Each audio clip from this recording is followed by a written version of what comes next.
Everyone aspires to be the best at something, but when this confidence transforms into taking others for granted, the universe might deliver a lesson.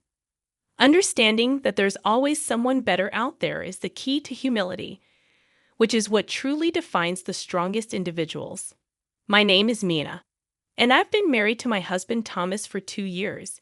When we decided to tie the knot, Thomas warned me about his troublesome sister, suggesting she might become a burden. As an only child, the prospect of having a sister excited me. But Thomas's words also sparked anxiety and curiosity about the kind of trouble she could bring. Now, 2 years into our marriage, I fully comprehend and have experienced what Thomas meant. I was born into a relatively wealthy family where my father runs a mid-sized trading company. He is well-informed and progressive in his thinking. My parents always respected my decisions, creating an environment where I could freely explore my interests. The 2008 Lehman Brothers collapse, when I was just an 11-year-old elementary school student, intrigued me. Witnessing the significant impact it had on the world and Japan, I became fascinated by how a disruption in the flow of funds could cause a global panic. This sparked my interest in researching financial circulation. Naturally curious and apparently quite intelligent, my parents had me take an IQ test, and the results exceeded the normal range. As I delved into this newfound interest, many aspects became clear, but my curiosity never waned throughout middle and high school. Continuing my exploration of this topic, I pursued a major in college that allowed me to deepen my understanding. As I delved further, my eagerness to apply my knowledge led me to venture into day trading, encouraged by my professor, who highlighted day trading as an excellent way to experience capital flow firsthand. I embraced the challenge, aware of the need for careful management to avoid debt. My research efforts were extensive as I identified statistically favorable stocks for day trading. Armed with a modest sum from all the allowances I had saved up, I engaged in buying and selling the same stock within the same day, with the goal of capitalizing on quick results. My predictions proved accurate, and though the initial increase was modest, I steadily grew my funds by repeating this process and gradually increasing my investment. In a year, I managed to amplify the initial amount by more than 50 times. While the sum may not have been significant on a larger scale, my primary concern wasn't about the magnitude of the achievement. What mattered most to me was whether the answers I had derived from my research were correct. During my university seminar, I encountered a student named Thomas, known for his analytical skills. Our shared perspectives on various topics drew us close, and after graduation, despite my initial plan to join my father's company, Thomas proposed an alternative path. He identified a job at a foreign investment firm, a proposition he presented on the day of our graduation ceremony. Following a celebration, Thomas confessed his feelings, and without hesitation, I said yes. His intelligence had always been a source of comfort, and his understanding nature made me feel at ease. As we both embarked on new journeys, gaining experience, our relationship continued to strengthen. Inspired by the concept of trade at my father's company, I dedicated myself to researching foreign companies to gain an advantage in negotiations and established a robust foundation for our deals. Thomas, with his inherent analytical skills, excelled in identifying profitable investment opportunities, earning high praise within his company. Despite our busy schedules, we maintained our connection through dates that provided refreshing breaks before diving back into our respective work. Over the 5 years of our relationship, we became indispensable to each other, evolving into a reliable support system. Deeply immersed in our exciting careers, we decided it was the right time to take the next step. Thomas proposed, expressing his desire to spend the rest of his life with me. Without hesitation, I accepted his proposal, eager to begin our life together. However, when it was time for a family meeting, Thomas disclosed something important about his sister, Alice. According to Thomas, Alice, his sister 2 years younger, was known for being challenging. He cautioned that she might cause some discomfort or inconvenience. Alice, exceptionally bright from a young age, developed a competitive spirit, looking down on others, including Thomas, whom she considered inferior. Even though Thomas was regarded as a prodigy, Alice claimed superiority, joining a rival investment and consulting firm to compete with him in her career. Thomas was worried that his engagement might affect Alice's pride, as she always sought to prove herself superior. Having no close friends and seemingly without a significant other, Alice appeared to harbor insecurities, masked by a brave face. Thomas was concerned about how she might react, fearing that she would intensify her efforts to demonstrate her strength in the face of our engagement. Attempting to reassure Thomas with a light-hearted "it's okay" proved ineffective, as his worry seemed unending. This only heightened my curiosity about his intense sister, Alice. Finally meeting her at a family gathering, her sharp, intelligent beauty was unmistakable, though a certain coldness lingered. Whether that was intrinsic to her nature or a result of my preconceived notions, I couldn't discern. Thomas's parents, in contrast, were kind and humorous, putting me at ease about getting along with them. However, beyond the initial greeting, Alice remained silent, merely eating her meal while scrutinizing me as if assessing my worth. After the meeting, as everyone was leaving, Alice pulled me aside. Curious about the person I would be, she expressed disappointment, dismissing me as just a girl who secured a job at her parents' company and likely slacking off. She asserted her financial prowess, claiming to move large amounts of money and make significant profits, placing herself on a level far superior to mine. According to Alice, Thomas settling for someone like me was disappointing, and she concluded by stating that today's gain was realizing how much I fell short of her standards. Stunned and unsure how to respond, Alice left the room, leaving me there. Thomas returned, noticing I hadn't left with Alice. Concerned, he asked if something had happened.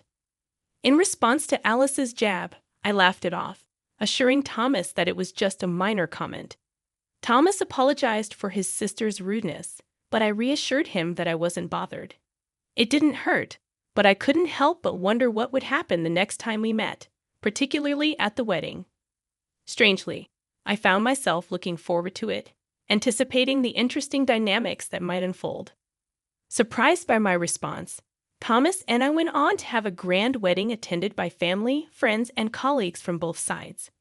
We pledged our eternal love and reveled in the joyous occasion, but Alice appeared grumpy and irritated right from the start. Thomas had mentioned that Alice had neither friends nor a romantic partner, so I could somewhat understand her feelings, finding it slightly amusing.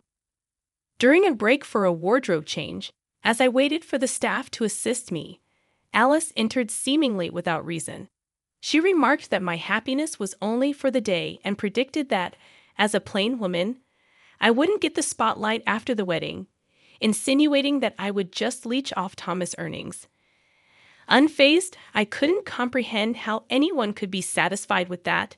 She declared her intentions to climb even higher on her own and find someone better than Thomas for an even grander wedding.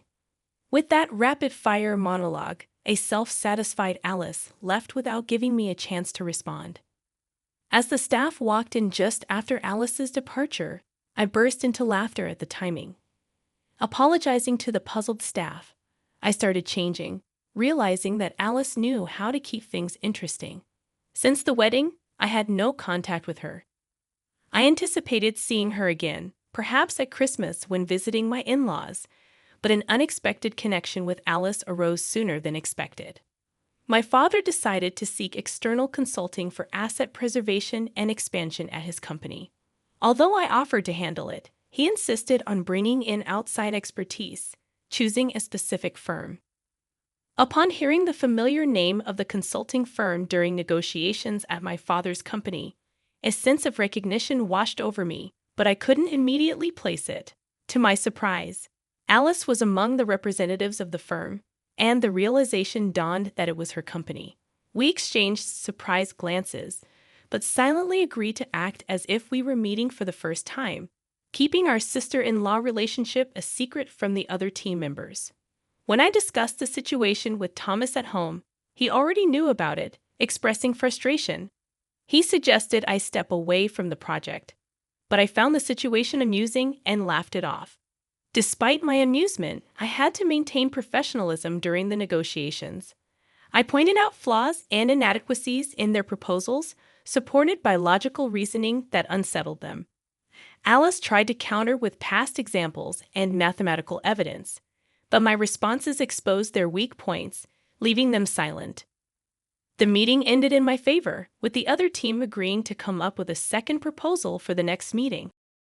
As I relaxed with coffee after they left, I received a phone call meant for me. Answering the phone, it was Alice. She acknowledged my success, but declared that someone as excellent as her couldn't be bested by me. With a parting shot about not needing guidance from someone like me, she hung up. Bursting into laughter, I held the phone, drawing curious glances from nearby colleagues. From that point on, I took full control of the meetings, with their team often scrambling to respond to my points. Alice attempted comebacks but consistently fell short, her frustration visible. When I shared this with Thomas, he revealed that Alice had never been outdone by anyone before. Additionally, he mentioned that Alice had recently faced rejection from a guy she liked, compounding her irritation. I couldn't help but let out a surprised "huh" and stifle my laughter as a consulting project finally concluded successfully. The opposing team leader thanked us, expressing that they had learned a lot. And as everyone dispersed, Alice and I found ourselves alone. Alice, however, was not satisfied with the outcome. "I'm not satisfied with how things went. I'll make sure to get the better of you next time. Just so you know, I am more excellent. I even bought a tower mansion at my age. Only someone as outstanding as me could afford a brand new tower mansion," Alice declared, emphasizing her success as an investor. With that statement, Alice left, and Thomas later confirmed that what she said was true. Alice had indeed found success as an investor and recently bought a tower mansion to live on her own. While acknowledging her undeniable talent and the achievement within her reach, I genuinely wanted to congratulate her. A few days later, on the weekend, I had some business at a tower mansion. As I stopped at a certain mid-level floor, a door opened, and a resident stepped out. The resident and I locked eyes and both exclaimed in surprise. It was Alice. "Why are you here? If you're not invited to the party, did you come to clean?" I questioned. It seemed that today was the day of Alice's celebrity home party, as she had mentioned. "Not at all. I'm here to deliver something to an acquaintance on this floor." "You have an acquaintance here, and you came down from where?" Alice replied. "Well, my home is on the top floor of this mansion. Naturally, I had to come down." I countered, reminding her that she and Thomas lived in a single-story house because Thomas couldn't handle heights. Alice revealed that the tower mansion was her office and workshop. As we argued loudly in the hallway, a voice behind us asked, "Alice, what's going on?" Alice turned and said, "Sorry, Senior." The woman who had spoken and 3 other women looked at us with concern. "I apologize for not greeting you downstairs. I was just dealing with..." Alice seemed at a loss for words. The woman Alice called Senior looked at me, searching her memory, and exclaimed in surprise, "Aren't you Maya?" Alice was visibly confused. The senior explained, "Don't you know?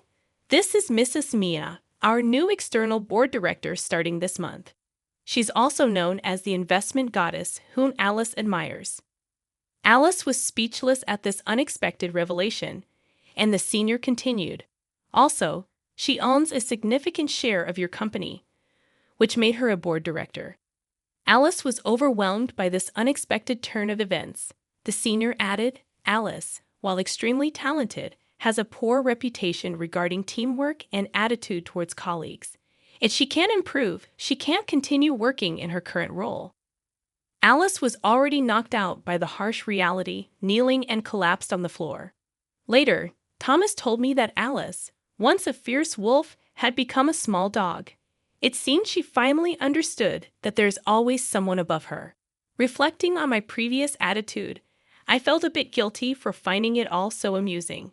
Alice has become a lesson for me to never underestimate anyone and to treat others with respect.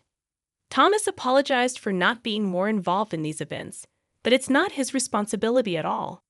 His concern showed his good nature, and I love him all the more for it. My current hope is to start a family with Thomas soon. I can't wait to enjoy life as a family of 3. If Alice changes her mindset and broadens her perspective, she'll surely find friends and a partner soon. One night, I had a dream of a family of 3, and by the end of next year, we'll be a family of 5, triplets from the Cabbage Patch. I woke up sweating but couldn't help laughing at the prospect.